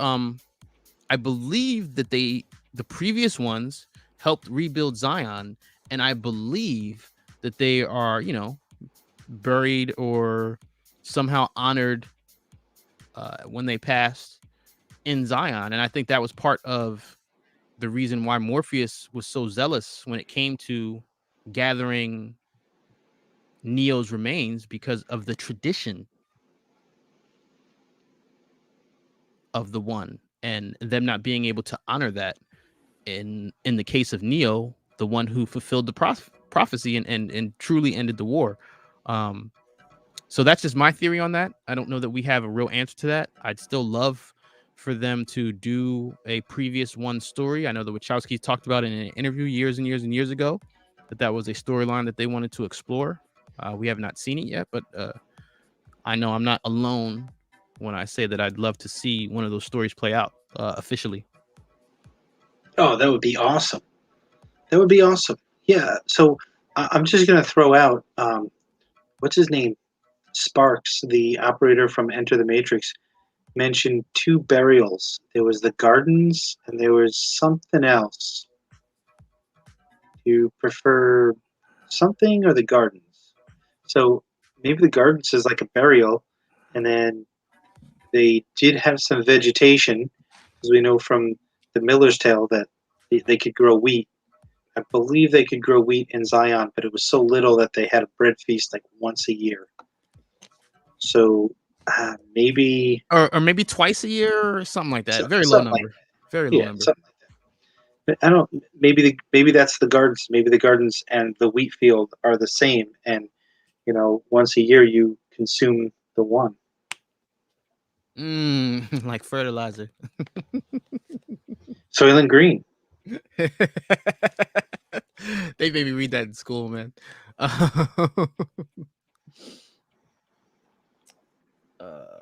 So where were we with this summary here? Integration. Was it integration? Oh, compatibility. Neo and Trinity, right? Yes, correct. Oh, so this I'm not going to step on you on your feet here, but this explains Neo's real world powers and shits on Matrix within a Matrix. Oh, for sure. I mean, this is what I'm saying. In the Holy Trinity video, I mean, I've said it. I'm sure I've said it in what the Smith is not the one. You know what I'm saying? But to me, the hybrid thing, like I picked up on that. I want to say. Well, when was Reloaded? Excuse me, when was Revolution? 2003? Yeah, November. Yeah, so maybe when did the game go live? 2005. Right. So I was on that hybrid thing in 2005. The pieces are there. Without this summary, the pieces are definitely there. And like I said, I go into that in great detail in the Holy Trinity video. But let's get back to the rest of this Oligarch summary here. You know what? I'm not going to highlight Stephanie's comment, but we agree. We both, or all of the above, we don't agree with the Matrix Inside and Matrix theory. But just to address it, because in the Discord, I don't know why I didn't think of this before, but I feel like I finally found the simplest way to debunk that theory. So if you're telling me, if your answer to Neo's powers outside of the Matrix is, okay, well, it's just another layer of simulation, then essentially what you're saying is, if a video game developer created a video game, a PC game, right? And in that video game, they programmed a power supply for your computer. They programmed a power supply in the game. What you're saying then is, okay, because this developer programmed a power supply in my video game, if I play the video game, my PC will have power. That's how it works? You think that would work? Because if that's the case, let's hit up Rarebit and make $1 billion. It's not how it works. Yeah. Elon didn't think of this. Right? It doesn't work that way. If you're telling me human batteries work because you can't put out more than you put in, then you definitely can't power a simulation with a simulated power supply. It's not how it works. It just does not work. Logically, fundamentally, it is obviously fundamentally flawed. But I digress. Thank you. Plus, you get to the end of the story and it's like, it was all a dream. I used to read Word Up magazine. Magazine. All right.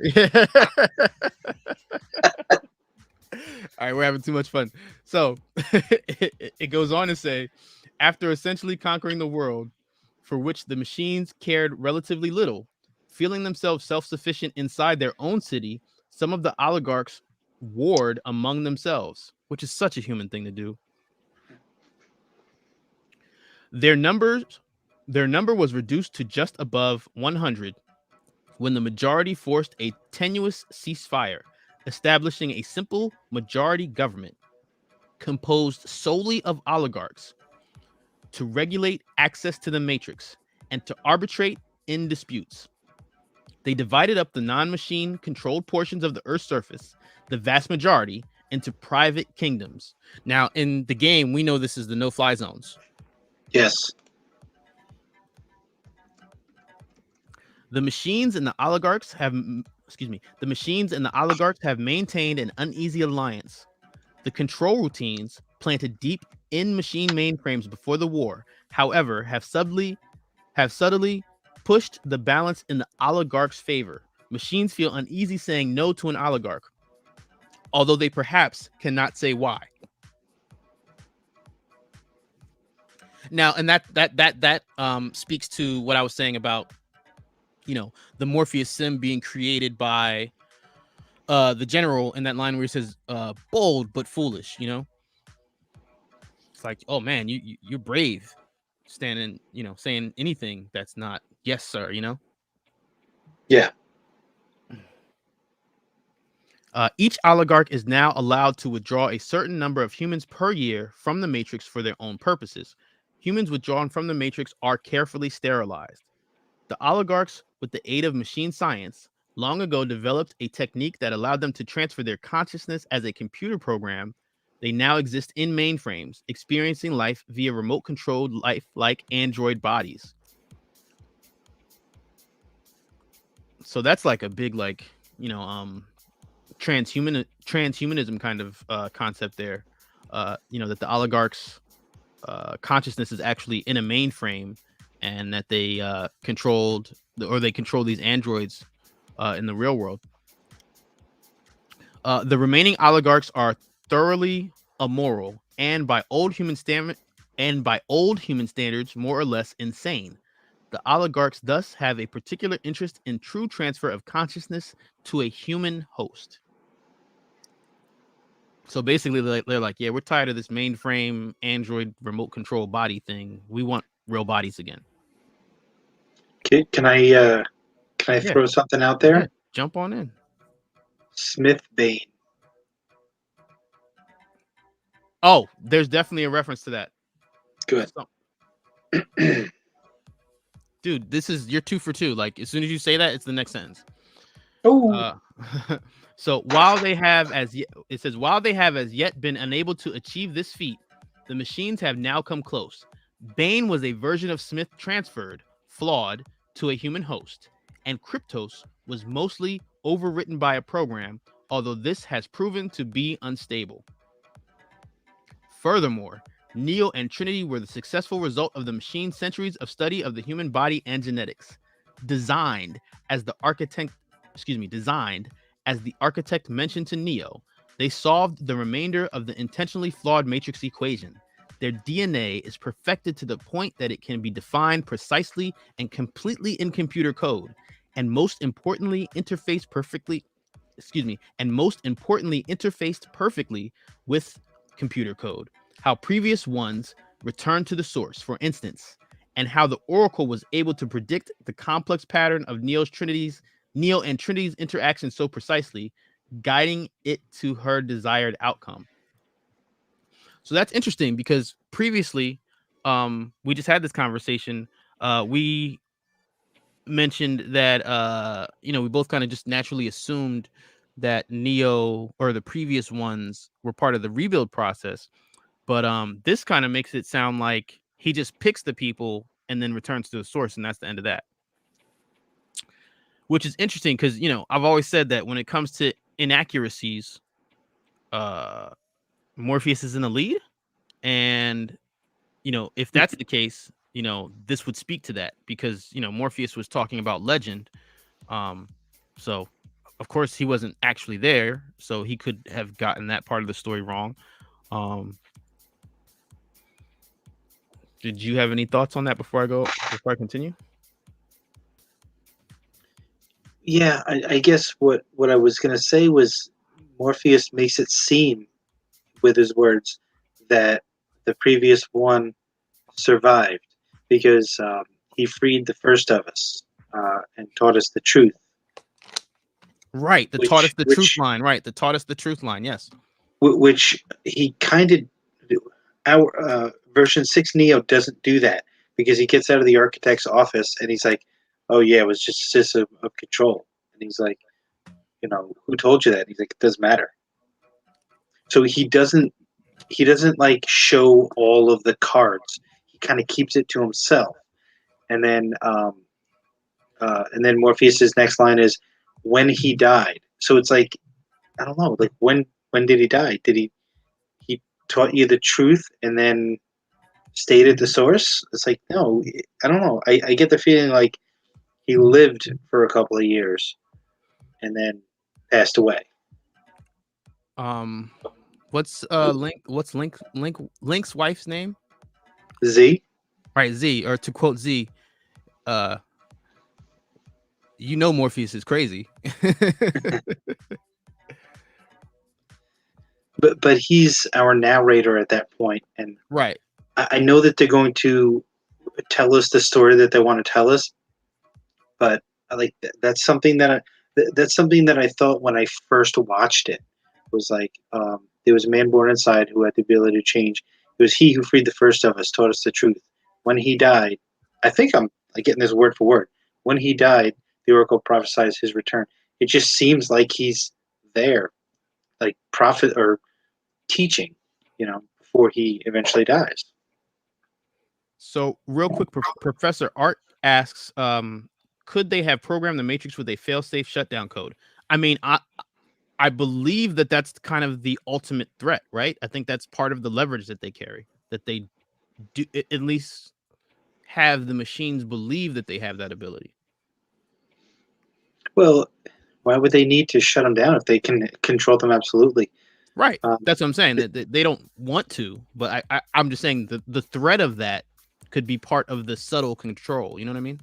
Oh yeah, it's like, well, we can just end your life with this shutdown, and yeah, we just flip the switch and it's a wrap for you. Yeah.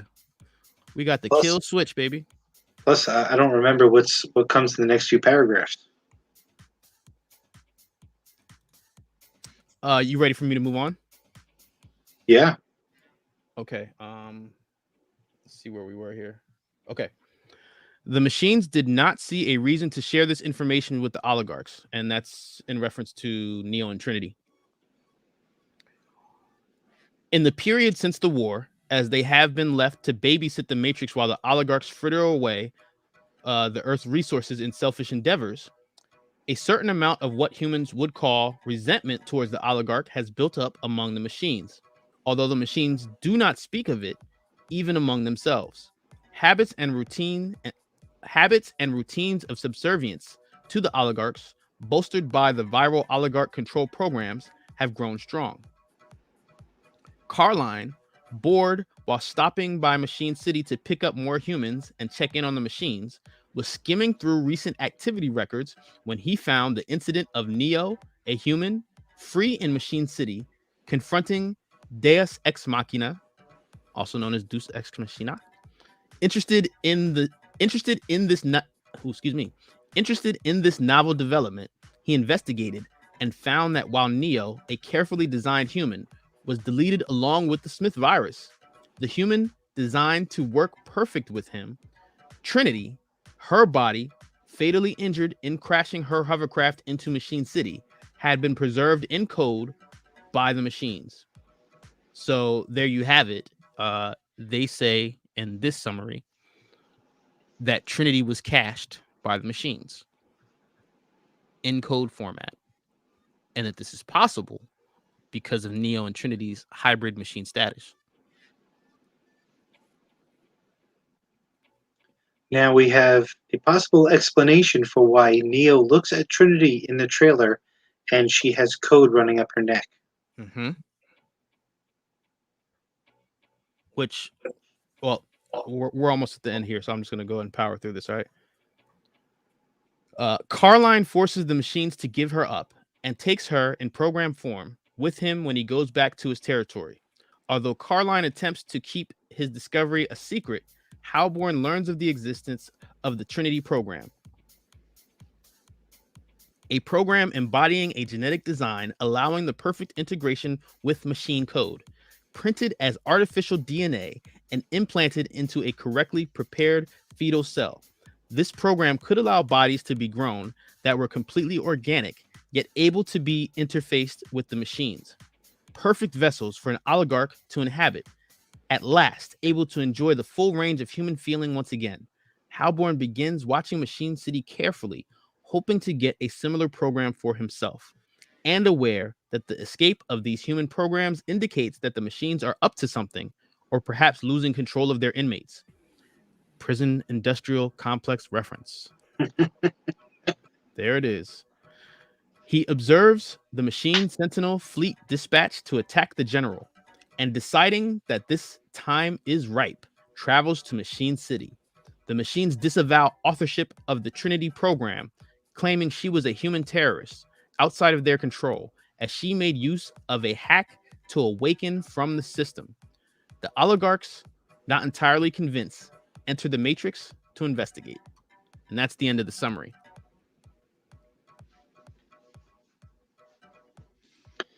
So Neo and Trinity are deeply connected, which was something that Lana Wachowski said in quoted. Okay, they're deeply connected. Actually, Right. Yes. Keanu Reeves and Carrie Ann Moss, when Keanu was like, how does she know that Neo, comes back before she pulls his jack at the end of part one? She just knows. She just knows. So she yelled to him and he heard her. Neo whispered to Trinity and said, I know you can hear me at the end of Reloaded. So all these things, like, they go seamlessly with this storyline.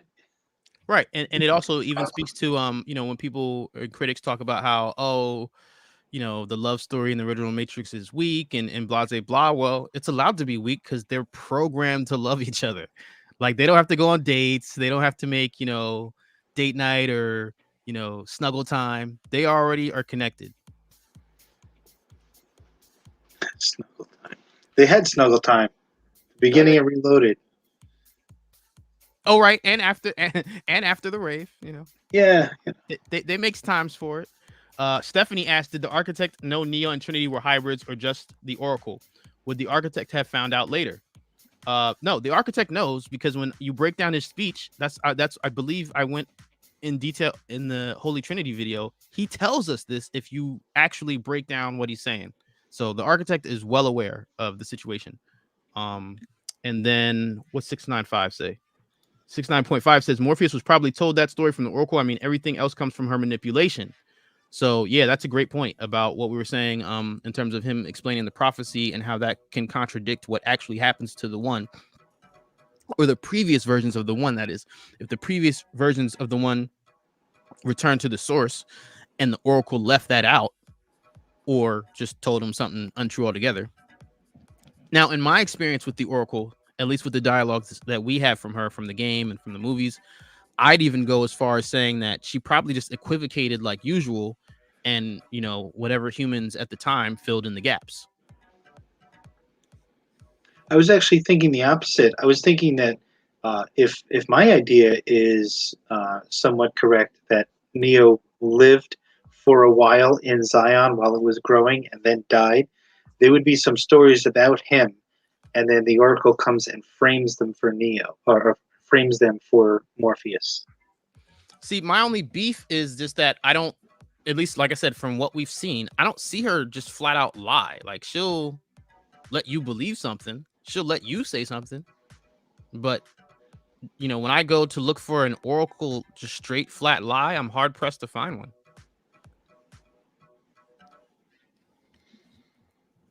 Yeah, pretty much. Now we believe that this information came from a Sony memory book. I think 69.5 might have asked me that. Now, okay, but before I want to just talk about the other oligarchs real quick. Where is their summaries? Here. Right, we already talked about Halborn and Carline. Those are the two arguing in the cinematic. Now, I believe it's pronounced Helion or Helion, whatever. Helion was an oligarch that appeared after the situation with Halborn and Carline. In the Matrix, he has the appearance of a red-hued oligarch with no wire frames. He, along with Tesarovo, yeah, their names are so weird. He, along with Tesarovo, are after the biological interface program, which, like I said, in the summary, it never actually references Trinity as that. But in the game, we find out that the BIP or biological interface program is Trinity. That's what they're looking for. And real quick, it just says Tesarovo was an oligarch who appeared alongside Helion after the departure of their fellows Halborn and Carline. Now we know Halborn and Carline were against each other, so they don't really say who Helion, which side those guys are on, right? I saw something that said that they were kind of like agents for the oligarchs. Yeah. Okay. So that's all the direct oligarch references that we have. Now, indirect oligarch reference we have in the game. Let me see if I can find that picture. In the game, a character named Danielle Wright appears as a wireframe. Can you go ahead and explain her storyline to the class real quick? Yeah, so Danielle Wright is a character that was introduced to us very, very early in the game through like an email. She was introduced as a disaffected red pill. So somebody who had been living in Zion and was kind of like a scientist and a technology developer. And then she decides sometime after the war, and possibly even before that, possibly even before the trilogy picked up, it's not really revealed, or I haven't learned about it yet, but she leaves Zion and kind of goes out on her own. And she has like a company inside the Matrix called Right Research. So when we first learn about Danielle, she warns Zion about these new agents that are roaming around and that they're kind of up to something. They're not real agents, and it turns out to be kind of like a new threat to the Matrix. And it was part of like the very first story arc. And as we learn more about Danielle Wright and Wright Research, she actually developed a biological interface program of her own. It just didn't work very well. And it turns out she made her way to the oligarchy and was wound up also looking for the biological interface program that the Oracle wrote, which was basically Trinity. And I'm probably leaving out some more details. Did you mention what company she worked for? Yeah, Right Research. Yeah, Right Research. All right. Yeah, I have the picture. Well, yeah, I was looking for the picture, but I found the picture while you were explaining who she is. So that's what Was she that the Karen? Like. Is that the Karen picture? Yeah, the Karen cut. She's rocking the Karen hairstyle.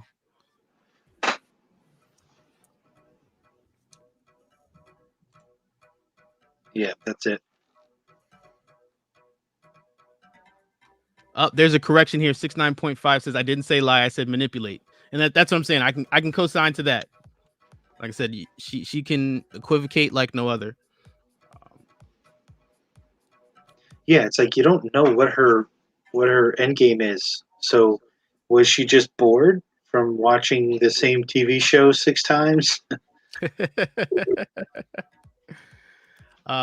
You know, I have a theory, and like I said, we're dropping so many nuggets tonight that I've fought back and forth whether or not I was going to make a video about it, because I want you guys to have the most accurate information, and I understand that this theory is a little bit of a reach, but at the same time, we're here now, so I'll throw it out there. I've always thought that the Oracle had this intention to ultimately solve the problem. I mean, you know,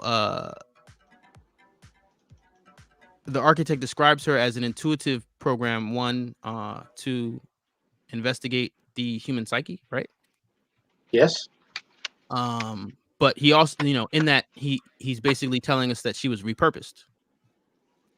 So it wouldn't surprise me at all if the previous purpose for the Oracle was the archive instructor.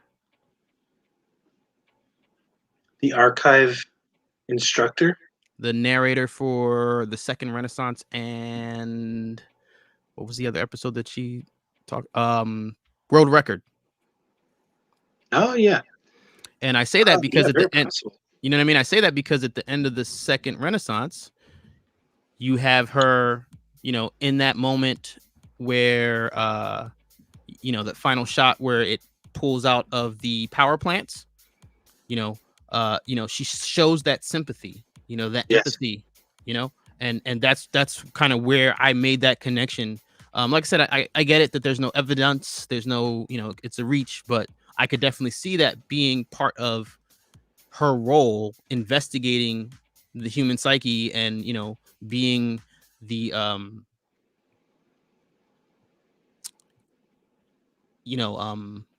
the program that, has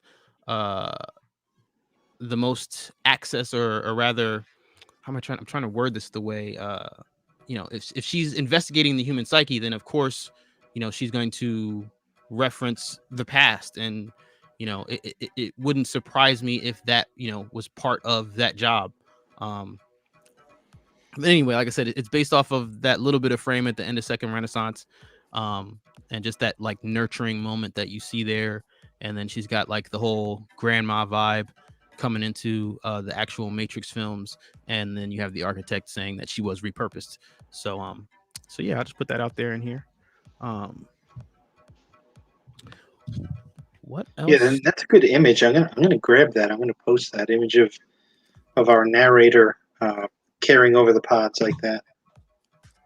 I don't know if I have that specific screenshot, but I will show a picture of her if I can find it real quick here. Oh,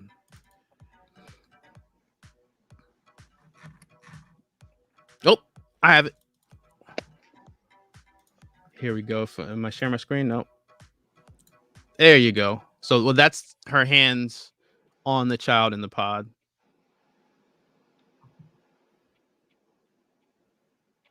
And then I'll pull back here and just show what she looks like, period. That's earlier in the episode.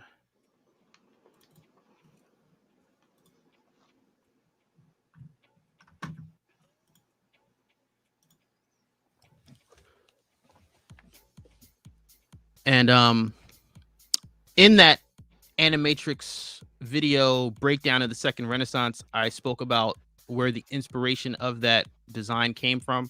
I don't remember the religious and theological details off the top of my head. So if you haven't watched that video already, you should probably go check that out if you're curious. Like I said, I don't know that was a connection that the creator made, and it could just be a fan connection that I'm making. But like I said, I thought that there was enough there to potentially connect those dots. Like I said, not hardcore about it, but it's just a theory that I don't mind putting out there. Like I said, I don't think it's strong enough to make its own video, but since we were dropping so much knowledge in class tonight, I'll just float that one out there, let you feel however you want about that one. And when you see the design, do you mean like if this is her shell? Like original shell, or you know what I'm saying, or that first or part of that first purpose in terms of investigating the human psyche. Yeah, because the architect says something about her original purpose. Mm-hmm. Originally created to investigate the human psyche. Something, but he uses the word originally. So yeah, that implies she's now repurposed. So yeah, if you have a program that's capable of doing this and it comes up with a solution, it's like it's like just like a person. You take that person, you implement them into running the business or the program.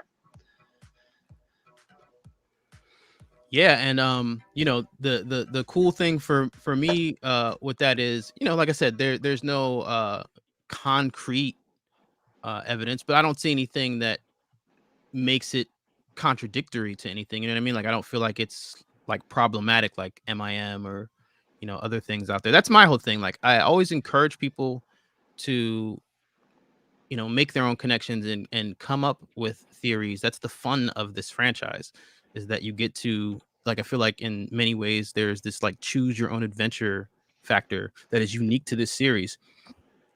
But that said, yeah, if there's something in the universe canon that becomes problematic, well, if you bring it to me, I'm gonna point it out. Like that's just what I do, you know. But I'm not seeing any problems with that particular theory. Let's check in the comments here. It says she is sympathetic to humanity, but even she cannot be too open. The ultimate choice must be the ones, since each one went to the source. She couldn't be trapped for manipulation games.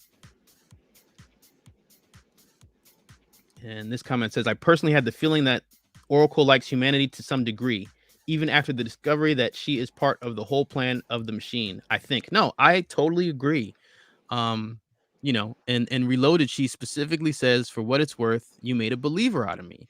So, okay, it's possible that up to that point, she didn't really care. But I don't think so. I think she was trying to perfect the system to the point where, you know, Zion didn't have to be slaughtered.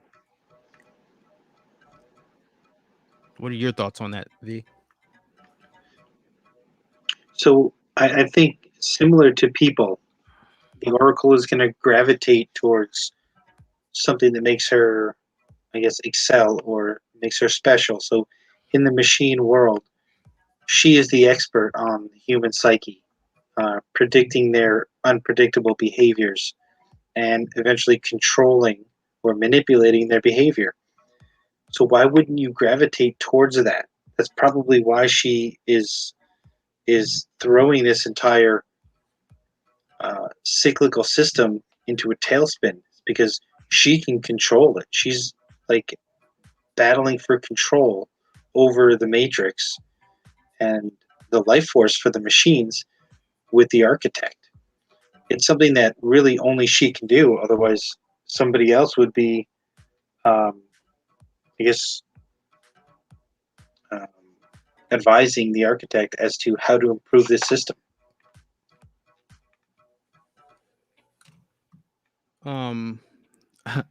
So Eternity is here, says, after the premiere of Matrix 4, can you do a live podcast on possible scenarios of the ending of all the Matrix?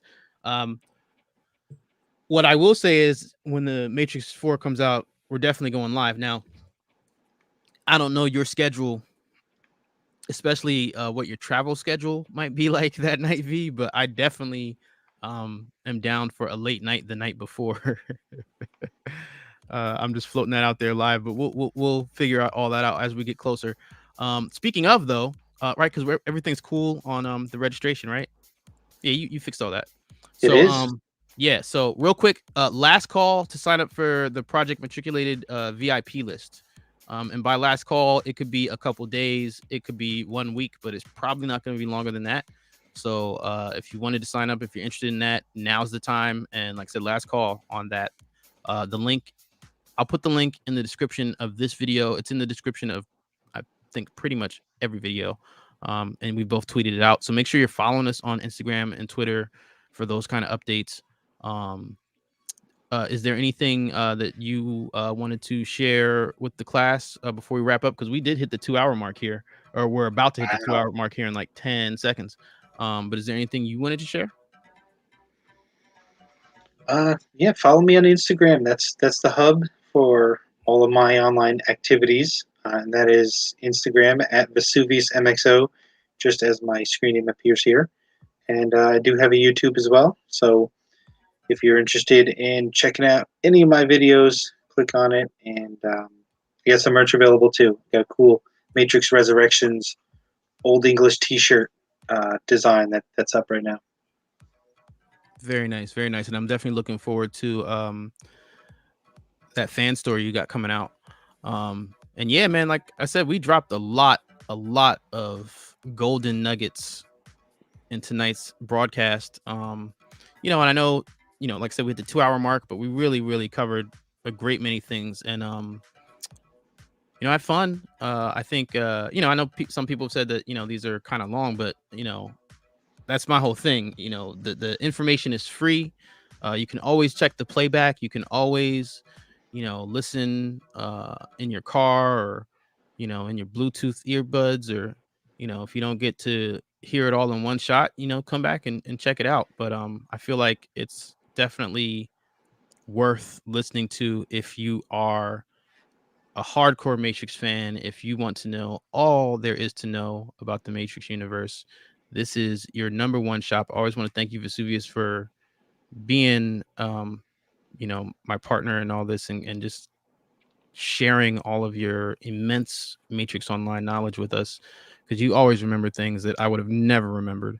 And it's always fun working as a 1-2 punch, you know, tag team wrestling over here.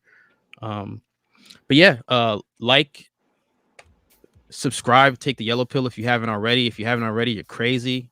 Come here and get your mind right. Definitely share this video, because like I said, I think there's information in here that a lot of Matrix fans never heard. Like, we really went in tonight. So it was really fun. As always, thank you all for participating, for taking the yellow pill, for making Matrix University a tight and intimate community that really makes it fun to be a Matrix fan again. I mean, this was the energy that I wanted to capture when we started this thing. You know, it was an energy that we felt as players in the Matrix Online. So to be able to share that with you guys right now in real time is just, it's very special. And I appreciate you guys for it, because without you all here, it's just me and Vesuvius talking back and forth, which we would have done, you know, on the Discord or whatever. But it's more fun with a pack party. It's always more fun with a pack party. So speaking of pack parties, last call on the VIP list. Join us. Come through. Let's have some Matrix fan fun December 22nd. And on that note, class is dismissed.